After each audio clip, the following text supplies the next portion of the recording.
Hello दोस्तों। आज की कहानी है एक छोटे चूहे माइलो की। माइलो एक बड़े से शहर में एक जर्जर ईंट के नीचे एक छोटे से बिल में अपने माता पिता और दो भाइयों के साथ रहा करता था।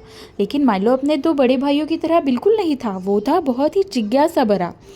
माइलो हमेशा जिज्ञासा भरे सवाल पूछता।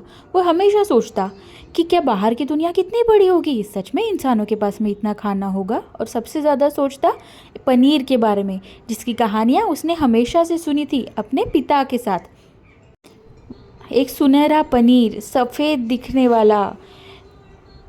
उसने एक बार सोचा कि वो भी क्यों ना पनीर को छुए, उसे देखे, उसे खाए। और यही सोचकर वो निकल पड़ा एक योजना के साथ कि वो जाके पनीर को ढूंढेगा, सुनहरे पनीर को। और वह अपनी बैग निकल चला। सुनहरी धूप उसके इरादों को और ज़्यादा प्रखर बना रही थी।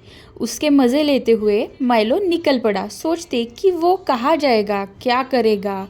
इसी के साथ वो आगे बढ़ रहा था।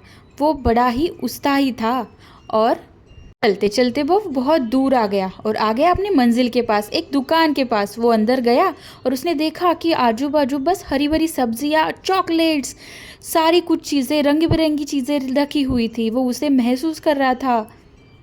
उन सारी चीज़ों को देख माइलो हक्का बक्का रह गया। सोच रहा था कि किस चीज़ से शुरू करूँ, क्या यहाँ पनीर होगा। और वो उसे ढूंढने लगा। अभी उसे कुछ आवाज़ें आई, कुछ कुछ बोलने की आवाज़ें। वहाँ तो और दो लोग थे, लेकिन क्या उन्हें तो भागना पड़ा, क्योंकि पीछे पड़ी थी एक छोटी सी, एक बहुत बड़ी सी बिल्ली अपने जिसके पंजे थे बड़े बड़े, आंखें थी नीली। और वो थी उन सब से बहुत बड़ी। और वो पीछे पीछे भाग रही थी। वो तीनों भी अपनी जान बचाकर एक दीवार के पीछे छुप गए। फिर उन तीनों ने सोचा कि यह इतना आसान नहीं होगा और उन्होंने वहाँ से बाहर निकालने की योजना बनाई। उन्होंने एक समझदारपूर्वक एक अच्छा सा नक्शा बना के वो सोच में पड़ गए कि यहाँ से बाहर कैसा निकला जाए। और उस पर काम करके वो तीनों अपने अपने रास्ते निकल गए, हंसी खुशी, एक छोटा पनीर का टुकड़ा अपने साथ लेकर।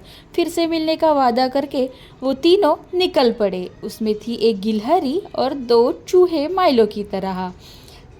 इस अनुभव से उस तीनों ने बहुत कुछ सीख लिया था और वो आगे जाके उन सब चीज़ों को याद रखेंगे, उन अनुभवों को याद रखेंगे। माइलो जब अपने घर पहुंचा तब उसकी सारे लोग प्रशंसा कर रहे थे, उसके साहस की प्रशंसा कर रहे थे।